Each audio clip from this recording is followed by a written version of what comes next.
દેશના અલગ અલગ રાજ્યોમાં મેઘતાંડવ, આસામ, કેરળ, ઓડિશામાં પૂરના કારણે તબાહી, આસામમાં 87 તો કેરળમાં 25 લોકોના મોત, હજારો લોકો રાહત શિબિરમાં રહેવા મજબૂર, ઓડિશામાં 8 લાખથી વધુ લોકો પૂરથી પ્રભાવિત।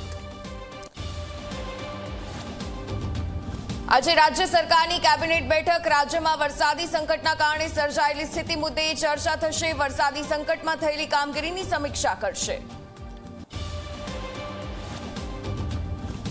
મહારાષ્ટ્રમાં લોકોના સ્વાસ્થ્યને ધ્યાનમાં રાખીને મહત્વનો નિર્ણય, એનલોગ પનીરના વેચાણ અને ઉપયોગ પર પ્રતિબંધ, નિયમ તોડવા પર થઈ શકે છે 6 મહિનાની જેલ અને 1 લાખ સુધીનો દંડ।